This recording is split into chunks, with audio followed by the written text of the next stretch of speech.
del Hijo, del Espíritu Santo. Amén. Queridos hermanos, sabemos que por el Evangelio nuestro Señor Jesucristo escogió a 12 apóstoles entre los discípulos, los seguidores, los oyentes de Cristo. Cristo mismo escogió a 12 que llamó apóstoles. La palabra apóstol viene del griego, significa enviado, apostello en griego significa mandar, enviar, de ahí en latín significa misionero. Entonces apóstol en griego, missus, misioneros en latín.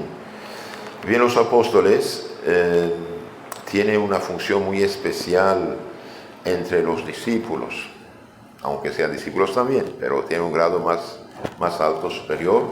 Los apóstoles fueron escogidos realmente para representar a nuestro Señor Jesucristo. En nuestro Señor Jesucristo, el mandado del Padre, el enviado del Padre, el verbo del Padre, el Hijo de Dios encarnado para salvar a los hombres, y bien, Él manda a los apóstoles. Como el Padre me ha enviado, yo os envío. Vayan, prediquen, enseñen, bauticen a todas las naciones, enseñándoles todo cuanto os he dicho. Enseñándoles. Todos los apóstoles ahí reciben la misión del magisterio, de la enseñanza de la doctrina de Cristo. Enseñen todo cuanto os he dicho, no todo lo que pasa por su cabeza, o lo que ustedes va a imaginar, o lo que quiere inventar, no. Enseñar todo cuanto os he dicho. Esto está en San Mateo capítulo 28, el último capítulo, ¿sí? Enseñándoles a conservar, guardar, observar, practicar todo cuanto os he dicho. También vemos en el Evangelio que los apóstoles recibieron una misión de representación. Quien os escucha, me escucha, quien os rechaza, me rechaza. Quien rechaza, me rechaza Dios Padre, que me ha enviado. Entonces ahí también los apóstoles realmente son embajadores de Cristo, en San Lucas 10:16. Quien os escucha, me escucha, quien os rechaza, me rechaza. Entonces esto no es cualquier cosa, representar a Cristo. O cualquiera no lo representa si no recibe esta misión. Y estos mismos apóstoles también, el día del jueves santo, en la Santa Cena, que era la comida judía del Cordero, bien, nuestro Señor en esta Santa Cena va a instituir el sacrificio del Nuevo Testamento, como injertándolo en el Antiguo. El Cordero que comían los judíos desde Moisés, unos 1250 a.C. hasta Cristo, representaba a Cristo. Y Cristo en esta noche dijo, hasta aquí la figura, y bien, lo que voy a hacer mañana en la cruz, y bien, realmente realiza lo que significaba el sacrificio del Cordero. Y en esta noche tomó el pan, lo bendijo y dijo, este es mi cuerpo, entregado por ustedes y por muchos en remisión de los pecados. Hagan esto en memoria mía. E igual por el cáliz. El decir, hagan esto en memoria mía, y bien, en la iglesia, los santos, aprendieron los apóstoles que les daba el poder de consagrar su cuerpo y sangre. De hecho, en los Hechos de los Apóstoles hablan de la fracción del pan. ¿Y quién hacía esta fracción del pan? Eran los apóstoles como sacerdotes. También el día de la resurrección, nuestro Señor dice a los apóstoles, después de hablar con ellos, comer con ellos, bien, ahí dice, como el Padre me mandó, reciben el Espíritu Santo. Reciben nada menos que el Espíritu Santo. A quienes perdoné sus pecados, como representantes míos, como delegados míos, como misioneros míos, como apóstoles míos, como sacerdotes míos, a quienes perdonan sus pecados les quedan perdonados, y a quienes los retienen quedan retenidos. Entonces vemos por todos esos pasajes, y hay más todavía, que realmente los apóstoles tienen una función muy especial que no se confunde con la del conjunto de los discípulos de Cristo. También nuestro Señor, después de la resurrección, cuando aparece a San Pedro, a San Juan, ahí en el lago, ¿qué dice Pedro? ¿Me amas, sí, Señor? Pastorea mis ovejas. Pedro, ¿me amas? Sí, Señor. Pastorea mis corderos. Pedro, ¿me amas? Señor, ¿sabes todo? Pastorea. Pastorear, dicen los santos, es cuidar, es alimentar, es comunicar la sana doctrina, es comunicar la enseñanza de Cristo. Y finalmente dije, al subir al cielo, nuestro Señor los manda enseñar, bautizar, predicar a todas las naciones. ¿Predicar qué? No ideas personales, no ideas políticas, sociales, humanas, sino el Evangelio. Cuando hablamos de Evangelio, no es el libro escrito, todavía no es nada escrito, es la enseñanza que ha comunicado. De hecho, él había anunciado que el Espíritu Santo vendría sobre ellos y les recordaría todo lo que había dicho, ¿sí? Todo eso también muy, muy importante. Y al final de San Lucas, pienso 24, 43, 44, dice, después de la resurrección, les abrió la mente para que entendieran las Escrituras. Les abrió la mente para que entendieran las Escrituras. Entonces, después que subió nuestro Señor al cielo, los apóstoles van a quedar unos 9 días, digamos, en oración, como un mini retiro de preparación, y de repente, el día de Pentecostés, viene el Espíritu Santo de una manera visible sobre ellos, y dice San Lucas en los Hechos como vino como lenguas de fuego. El fuego ilumina y calienta, ¿sí? Pues ahí tenemos fe y caridad que viene sobre ellos, ilumina su mente, realmente los transforma, los santifica, los purifica, los transforma como leones invencibles. Ellos que eran tan miedosos hasta el día de la resurrección, y bien son a partir de ese momento realmente leones. Y el Espíritu Santo, Dios, el Espíritu Santo es el amor del Padre y del Hijo, como persona divina, habla por su boca, enseña, consuela, anima, dirige. Y los apóstoles van a predicar, van a enseñar, van a bautizar, van a hacer frente a los fariseos y sus adversarios, a tal punto que cuando San Pedro y San Juan han sanado el paralítico, bien los fariseos pues después predican, la gente, convierte a mucha gente, y los fariseos espantados mandan a la policía para llevarlos a la cárcel y les prohíben hablar en nombre de Cristo. Y ahí San Pedro dice, no podemos callarnos, lo que hemos visto y escuchado tenemos que anunciarlo, y mejor obedecer a Dios más que a los hombres. En los primeros, digamos, 15, 20 años de la Iglesia no hay evangelio escrito. Todo se hace por tradición apostólica, todo se hace oralmente. También eso es importante saber, ¿no? Todo se hace oralmente. Los apóstoles, como dije, predican, enseñan, bautizan, celebran la Eucaristía o la misa, fracción del pan. Incluso cuando el diácono Felipe evangelizó, bautizó a la gente de Samaria, los apóstoles, San Pedro, San Juan, van a imponer las manos para dar el sacramento de la confirmación, para darles el Espíritu Santo a estos nuevos cristianos. Entonces, poco a poco van a escribir lo que vamos a llamar los 4 evangelios, pero poco a poco. El primero fue San Mateo, que lo escribió en arameo, idioma hablado de los judíos, para demostrar a los judíos que Jesús de Nazaret sí es el Mesías prometido, anunciado y venido. Por eso cita tantas veces el Antiguo Testamento diciendo, las profecías se han realizado.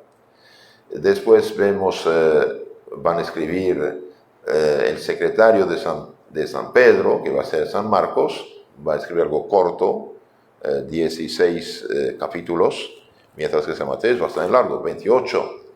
Después, el que va a ayudar a San Pablo, cuando San Pablo dice mi evangelio, se trata de San Lucas, su ayudante, su compañero. San Lucas va a escribir también. Y finalmente, cuando hubo herejías, gente que ya empezaba a mezclar el evangelio, falsificarlo, y viene ahí San Juan, el águila, que milagrosamente escapó a la muerte en Roma, y bien va a escribir, Dios lo destinó al final, escribir el último evangelio, y ahí empieza, en el principio era el verbo, y el verbo estaba con Dios, el verbo era Dios, y el verbo se hizo carne, habita entre nosotros. Entonces ahí estos 4 evangelios van a escribirse durante un largo tiempo, no así de de un golpe. Pero los apóstoles, dije, predicaban, enseñaban, bautizaban, celebraron la Santa Misa, comunicaban el Espíritu Santo, bien, sin tener un libro escrito. Es muy importante saber esto. Ahora, ¿qué pasó después? Los apóstoles, ¿qué hicieron? ¿Comunicaron este libro escrito y ya adiós y chao, que cada quien haga con él lo que quiere? No es verdad. No hicieron esto. No hicieron esto. Los apóstoles no permitían que cualquiera predicara otra cosa, otro evangelio o evangelio falsificado diferente del que habían anunciado. A tal punto que San Pablo dice, si alguien os anuncia un evangelio distinto, diferente del que habéis recibido, sea maldito, sea anatema. En Gálatas 1:8, conocen esto, ¿sí? Bien, hablando de los predicadores no autorizados, este mismo San Pablo, el león de Cristo, el valiente apóstol que arriesgó muchas veces su vida y fue perseguido de una manera tremenda por sus adversarios, bien, San Pablo, hablando precisamente de los predicadores no autorizados por los apóstoles, de los que hacían competencia a los apóstoles, a su modo, bien, dice en la segunda carta a los Corintios 11, capítulo 11, versículos 13 y 14, dice, esos tales son falsos apóstoles, obreros engañosos, que se disfrazan de apóstoles de Cristo. Y no es maravilla, el mismo Satanás se disfraza de ángel de luz. Es muy peligroso, ángel de luz falso, ¿no? También sus ministros, dice, sus ministros. Entonces los apóstoles no permitían que cualquiera tomara, digamos, el libro llamado Evangelio escrito y que haga lo que quiere con él, haciéndose pasar por apóstol, por profeta, por ministro de Cristo. No es verdad, no es verdad. Los que hoy se dicen evangélicos, cristianos, no católicos, pentecostales o cualquier secta que sea, que únicamente Biblia, sola escritura y sola fides, bien, no siguen el Evangelio, aunque se digan, no es verdad que siguen el Evangelio. Por ejemplo, algo que debería hacer temblar de miedo delante del juicio de Dios a todos los fundadores de disque iglesias y sectas y predicadores fuera de la iglesia madre católica y apostólica, bien, está en el capítulo 15, 24 de los Hechos. Ahí vemos que unos cristianos judíos de buena voluntad, quizás, pero no autorizados por los apóstoles de Jerusalén, fueron a Antioquía, perturbar a los recién bautizados de origen, digamos, gentil, de origen no judía, recién bautizados, que les decían, tienes que seguir la ley de Moisés, las costumbres antiguas. Y ahí los apóstoles, con el número 13 añadido San Pablo, Bernabé también estaba ahí, y bien se juntan, y bien que dicen, hemos escuchado que gente sin nuestro conocimiento y nuestra autorización fue perturbar a ustedes. Sin nuestra autorización. Entonces se ve ahí que para hablar en nombre de Cristo, bien, tiene que tener delegación, jurisdicción, permiso de los apóstoles. ¿Por qué? Porque los únicos mandados por Cristo como representantes suyos son los apóstoles, y los que los apóstoles van a dejar como lugartenientes suyos. Entonces, supimos, dice, hemos aprendido, escuchado, que gente sin nuestra autorización fue perturbar a ustedes. En resumen, dicen, no les hagan caso. Esto es lo que tienen que hacer. Ahí dan un reglamento, abstenerse de la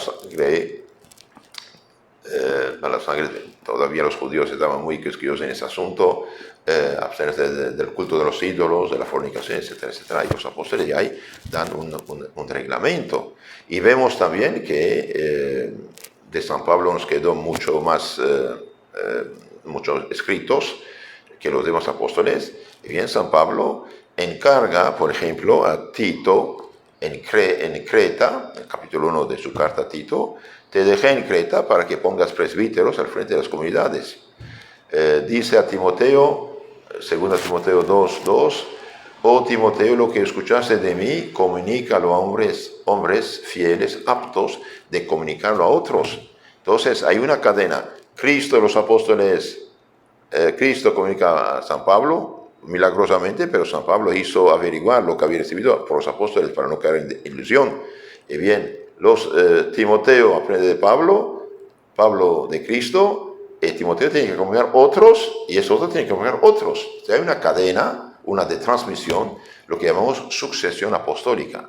Y vemos también que los que llamamos obispos, hoy está en los Hechos Apóstoles, capítulo 20, 28, antes de irse de Éfeso, San Pablo juntó a los presbíteros y obispos de la región de Asia Menor, Turquía actual, en Éfeso, ¿qué les dice? El Espíritu Santo os puso obispos frente a la iglesia que Dios adquirió con su sangre. Cuídese de ustedes y del rebaño. Entonces aquí no es que el Espíritu Santo solito los puso. El Espíritu Santo sí puso como obispos, y por eso el episcopado es decisión divina, igual que el sacerdocio, pero mediante los apóstoles. Y no que uno se despierta, ya soy apóstol y profeta, voy a hacer lo que quiero, no. El Espíritu Santo los puso, sí, pero por nombramiento, por autorización de los apóstoles. El Espíritu Santo los puso obispos frente a la iglesia que Dios adquirió con su sangre. Cuídense de ustedes y del rebaño, porque yo sé que después de mí habrá lobos feroces que de entre ustedes van a salir para destruir el rebaño de Cristo. Entonces aquí vemos por estas citas, y hay más todavía, que los apóstoles, ni Cristo ni los apóstoles, no dejaron un libro mudo para que cada quien haga lo que quiere. Por ejemplo, San Pablo dice a Timoteo, te escribí esas cosas mientras que yo llegue, para que sepas cómo actuar en la iglesia de Dios, columna y sostén la verdad. Entonces dijo cosas también que no están escritas. Y algo muy importante también en la carta primera a Timoteo, capítulo 6, 20, que dice, oh Timoteo, guarde, proteja, defiende el depósito. ¿Qué es un depósito? Es algo confiado que no nos pertenece, por lo tanto no tenemos derecho de hacer con él lo que queremos. Oh Timoteo, guarda el depósito, defiende el depósito, y haga callar fulano sutano que dicen lo que no deben decir, porque habrá tiempo y habrá gente que va a enseñar doctrinas diabólicas. Entonces, en resumen, Cristo, mandado por Dios Padre, el profeta por excelencia, el Mesías, el Cristo anunciado y profetizado, Dios encarnado, escoge entre los discípulos a los 12 apóstoles. Los apóstoles escogen lugartenientes que llamamos obispos, presbíteros y diáconos. Y estos lugartenientes de los apóstoles en la iglesia, en lenguaje del Nuevo Testamento, los llamamos obispos y presbíteros. Presbítero viene del griego, sacerdote viene del latín. Ahora presbítero lo traducen en unas Biblias por ancianos. Bueno, ok, es verdad que escogían el mejor padre de familia o el mejor, persona ya adulta para darle autoridad. Pero vemos también por los hechos de los apóstoles, San Pablo dice a Timoteo, obispo, que nadie menosprecie tu juventud. Entonces, presbítero, anciano, canoso, no, porque ahí es joven. Entonces, el presbítero por la sabiduría, por la unción del Espíritu Santo, por el encargo. Entonces, los apóstoles van, sí, dejar lugartenientes, van a confiar lo que han recibido del Señor, esos poderes divinos de predicar, de enseñar, de bautizar, de consagrar su cuerpo y sangre, de perdonar los pecados, de guiar el rebaño, lo confían a los primeros obispos y presbíteros. Es lo que llamamos la sucesión apostólica. La sucesión apostólica. Y estos obispos, presbíteros de la primera generación van a comunicar a otros y otros y otros y otros y otros y otros y otros del siglo I al XXI. Por ejemplo, una cosa que puede ayudar mucho a los hermanitos separados y equivocados, de hecho, por la culpa de Lutero y de todos los fanáticos que siguieron Lutero con una ceguera total para destruir el cristianismo, unidad cristiana de la Iglesia, es muy interesante leer las obras, las cartas, los escritos que sobrevivieron a 2000 años de tiempo, persecuciones, guerras, incendios, los que llamamos los padres apostólicos. Entonces dije, los apóstoles sí dejaron lugartenientes, discípulos inmediatos de estos apóstoles, lo que llamamos padres apostólicos, por ejemplo, Santo Ignacio de Antioquía, martirizado el año 107. Nos dejó unas 7 cartas de suma importancia que realmente enseñan la doctrina católica, no es cualquier cosa. De hecho, él fue el primero, según lo que hemos recibido de testimonio histórico, lo que sobrevivió, él fue el primero a mencionar Iglesia Católica. Esto es la Iglesia Universal, el conjunto de las comunidades cristianas, que es la Iglesia Católica, en su carta a los Efesios, capítulo 8. Tenemos otro discípulo de los apóstoles, San Policarpo, martirizado en el año 156, que fue discípulo de San Juan Apóstol. Y San Policarpo tuvo otro discípulo, que es San Ireneo, que nos dejó unos libros maravillosos contra la gnosis. La gnosis eran unos herejes que pretendían tener un conocimiento secreto que no es para el vulgo, mentira, mezclaban cosas cristianas con cosas falsas de su cosecha. Tenemos otro escrito muy hermoso, que es final del siglo I, la Didaque de los apóstoles, enseñanza de los 12 apóstoles. Y bien, esto es algo maravilloso, es uno de los más antiguos escritos cristianos después del Evangelio. Tenemos otro gigante de santidad y de sabiduría, el filósofo San Justino, que él también buscó todo lo que podía tener del primer tiempo, martirizado en 156. San Justino, el filósofo, dejó escritos de suma importancia que dan testimonio, sí, de la fe católica. Y los pastores hoy, protestantes honestos, de buena voluntad, temerosos de Dios, que estudian estos escritos, lo que dije y otros también, se convierten, es decir, se hacen cristianos de veras, cristianos de la Iglesia Universal. Por ejemplo, hay un pastor argentino, Leonardo Abdallah. Este hombre, pastor, trataba de entender las cosas y le hablaron de los padres apostólicos, de los discípulos de los apóstoles, porque dicen, el Nuevo Testamento, los 27 libros que nos llegaron, ¿sí? Pero después, ¿qué pasó? Del año 95, póngale, hasta Lutero, ¿qué pasó? ¿Qué hay? ¿Cuál es el testimonio de los primeros apóstoles, de los discípulos de los apóstoles? Porque finalmente un hombre puede conocer fácilmente unos 150 años de historia de su familia. Yo escuché mi abuelo, y mi abuelo hablaba de su padre y su madre. Entonces podemos ir lejos en el tiempo, después de mi padre. Entonces los discípulos inmediatos de los apóstoles son de suma importancia en la transmisión de la fe. Entonces este pastor empezó a leer San Ignacio, San Justino, San Policarpo, el Papa Clemente, tiene una carta muy hermosa a los Corintios, y dice, pero él pensaba buscar doctrina protestante y no encontraba. ¿Y esto qué es? Entonces, cuando empezó a leer, digamos, la doctrina católica, el catecismo católico, se dio cuenta que los discípulos inmediatos de los apóstoles, comunican fe cristiana, universal, católica, apostólica, y no fe protestantes. Ahora, ¿qué pasó? 1500 años después de Cristo, un pobre sacerdote realmente hinchado de orgullo, de malicia, de vanidad, terco como una mula, seguramente influenciado realmente por el demonio, Lutero falsificó la fe cristiana al decir sola fide, sola fe, sola escritura, libre examen. No, señor, no.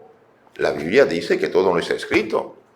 ¿Qué dice San Juan al final del capítulo 20-21? Si hubiéramos escrito todo lo que dijo Cristo, los libros no cabrían en el mundo. Aunque sea hiperbol, dice que no todo no está escrito.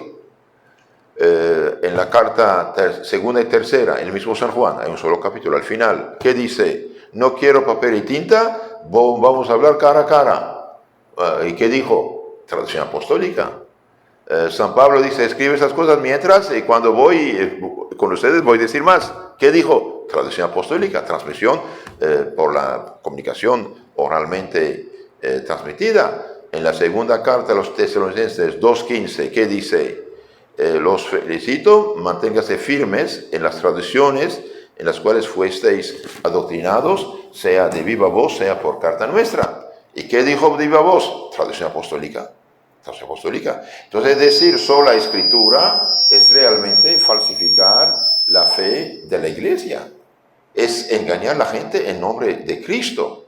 Además, otra cosa, como San Pedro, San Pablo, los apóstoles no permitían que cualquiera diera un conocimiento, una predicación de motu propio de su cosecha.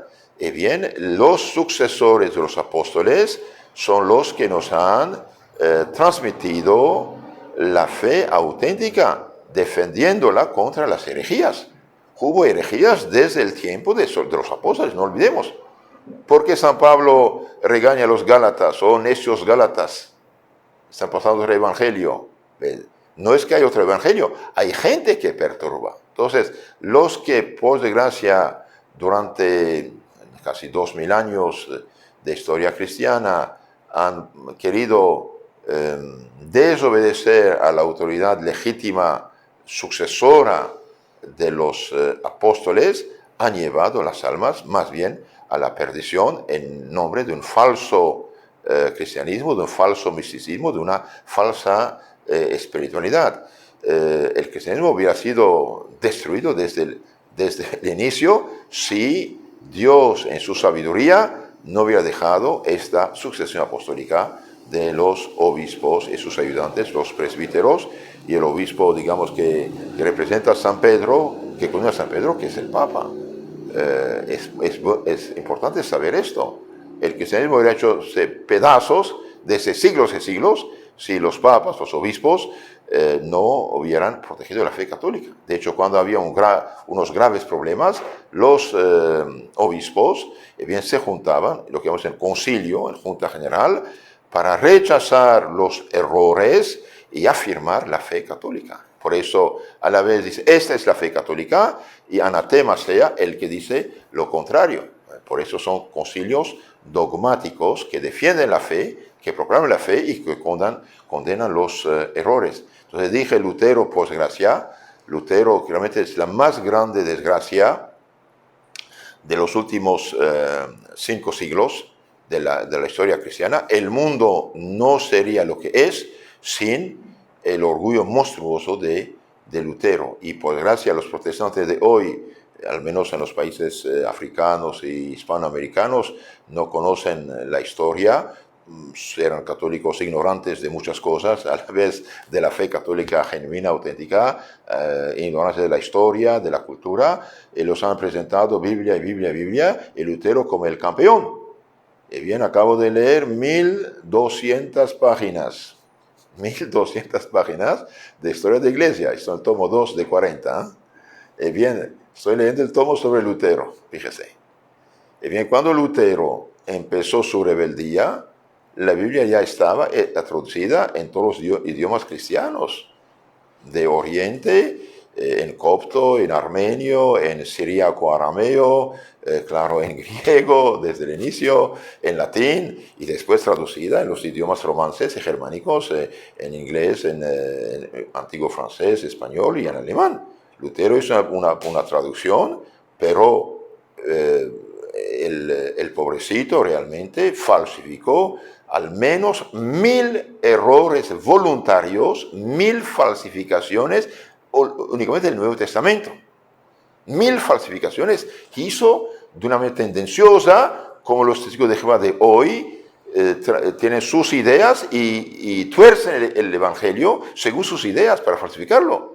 Otro sacerdote alemán, católico verdadero, bien, él hizo también una traducción correcta de la Vulgata latina al alemán, y varios príncipes, varios reyes alemanes prohibieron bajo pena de muerte la Biblia de Lutero de circular por los gravísimos errores que tenía. Y hoy, por desgracia, nos presentan Lutero como el campeón. Lutero entregó la palabra de Dios a los lobos. Cualquier ignorante toma la Biblia, y de hecho Lutero al final se dio cuenta del peligro. Decía, cualquier campesino que le pasa una idea por la cabeza, a ese el Espíritu Santo me dijo. Al Espíritu Santo no te dijo nada, Señor. El demonio puede decirte. El Espíritu Santo no se contradice. No se contradice. Y la prueba que sola Biblia, lo que contradice la Biblia de hecho, porque elimina la traducción apostólica que está en la Biblia, la menciona, sola Biblia y libre examen, y bien la prueba que es falso, actualmente hablan de unas hasta 100.000 sectas diferentes, contradictorias, absurdas, algo tremendo. Entonces, Dios no confió su palabra al papel mudo. Ahora, ¿la Biblia es palabra de Dios? Sí. ¿Cuándo? Cuando es una traducción correcta, cuando la interpretación es correcta, cuando la persona que la predica enseña lo que siempre los apóstoles y sus legítimos sucesores han enseñado. En la medida que contradicen lo que siempre se ha enseñado, bien, no es correcta. Y en la medida que la traducción de la Biblia es falsificada, tendenciosa, tergiversada, deja de ser palabra de Dios. Por ejemplo, dice el Evangelio, esto es mi cuerpo. La palabra, el verbo es, ser, no puede significar representar. No puede ser. Algo es, no representa. Una pintura representa un caballo, pero no es caballo. Un pobre preso en la cárcel puede morir de hambre y tener un toro asado pintado en el muro. No es un toro, representa un toro y puede morir de hambre, ¿sí? Entonces, por ejemplo, testigo de Jehová, en lugar de decir esto es mi cuerpo, traducen esto representa mi cuerpo. ¿Y quién inventó estas traducciones falsas, totalmente arbitrarias? Bien, los primeros protestantes. Zwingli, un sacerdote hereje de Suiza que murió en la guerra, de hecho, bien, él tergiversó esto. Primero fue, eso significa, eso simboliza, eso. No, señor, el verbo es. Esto es mi cuerpo. En griego, tuto estin to somamu. Este es mi cuerpo. En arameo, honau, esta cosa que tengo en la mano, es mi cuerpo. Honau fagrodil, cuerpo mío, dice. Honau, esta cosa que es mi cuerpo. Entonces, en la medida que falsifican la Biblia, bien, ya no es palabra de Dios. Que quede claro, esto es muy importante. Por eso cuídense de las Biblias falsificadas. Incluso actualmente hay Biblias católicas, por desgracia, tienen comentarios tendenciosos. Es grave, pero así es la situación. Por eso, ¿cómo saber dónde está la fe cristiana auténtica? Es muy sencillo. Los sucesores auténticos y fieles de los apóstoles, bien, han plasmado esta fe en los viejos catecismos. El catecismo es la enseñanza apostólica comunicada de siglo en siglo oralmente. En la medida que una enseñanza de hoy contradice lo que nuestros padres, abuelos, tatarabuelos y curas y obispos y papas no han enseñado, bien, la de hoy es falsa. ¿Por qué? Porque el pasado ya no miente, no tergiversa. Son los de hoy que pueden tergiversar. Entonces, en resumen, dije, Cristo, Hijo de Dios encarnado, comunica a los apóstoles el poder de predicar, de enseñar, de bautizar, perdonar los pecados, consagrar su cuerpo y sangre, dar el Espíritu Santo y guiar el rebaño. Los apóstoles no escribieron un libro mudo para que cada quien haga lo que quiera, dejaron lugartenientes. Y estas cartas es para ayudar, ok, pero dicen las cartas que todo no está escrito. Ahora, la palabra de Dios en su conjunto, en los primeros años todo es oral, después poco a poco una parte va a ser escrita, traducción escrita, evangelio escrito, los 27 libros del Nuevo Testamento, y después todo lo que no fue escrito es traducción apostólica. Las dos forman la palabra de Dios y no solamente una parte. Y hoy los católicos pueden caer en la trampa, Biblia, y olvidan que la Biblia sí, pero es la iglesia que nos enseña. ¿Cómo yo sé que el pan y el vino consagrados al cuerpo de Cristo? Y hace 2000 años esto hemos recibido. Yo tengo 2 libros, cada uno como una Biblia, los textos eucarísticos de los 7 primeros siglos. Y ahí dicen, Cristo dijo, esto es, no dijo esto representa. Entonces, durante siglos antes ya dieron la respuesta a los protestantes que han negado todo esto. Queridos hermanos, pidamos al Señor fe en su mensaje, en su iglesia, en su palabra, claro. Seamos cristianos de veras, y nadie es cristiano de veras si no es hijo de la una santa católica y apostólica. Cristo no tiene otra iglesia que esta. Ahora, ¿quién tiene que enseñarnos la doctrina cristiana? Es la iglesia una santa católica apostólica. Es romana porque San Pedro murió en Roma, ahí quedó San Pedro continuado, el Papa, pero la iglesia católica es universal. Puede ser de rito latino, romano, puede ser de rito oriental, griego, arameo, copto, etc. Entonces, seamos fieles a todo esto. Seamos fieles y seamos agradecidos con los apóstoles y de haberse dejado sucesores, y seamos agradecidos con la Iglesia Católica que defendió a capa y espada la enseñanza auténtica cristiana y no la dejó a la merced de cualquiera que le cambia a su modo. Y esto es sumamente peligroso porque pone la salvación de las almas en peligro. Cristo dijo: el que no come mi cuerpo, no bebe mi sangre, no tiene vida eterna. Ellos, por no entender esto, no tener sacerdocio, bien, no tienen el cuerpo santo de Cristo. Entonces, eso es decir, acepté a Cristo, ya estoy salvo, es otra mentira. Es otra mentira. Acepta a Cristo y haga lo que dice Cristo.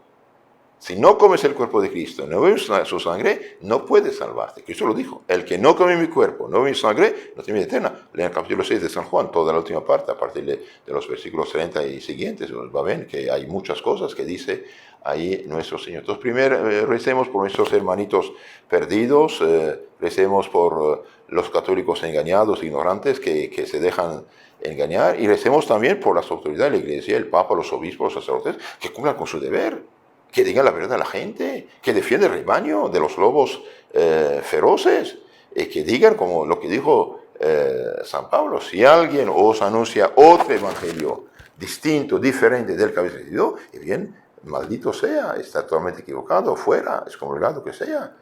¿Qué hacemos? Tenemos que decir la verdad a la gente. Si amamos a la gente, no podemos dejar a la gente en el error. Si amo a alguien, no puedo dejarlos poniendo en un momento de locura, está tomando veneno. No voy a dejarlo de tomar veneno, al menos decirle que no lo tomes, impedirlo, ¿no? Entonces pidamos a todos estos santos, primero los apóstoles, después todos sus sucesores, la gracia de ser auténticos discípulos de Cristo. Ericemos, dije, por todos los hermanos separados y perdidos.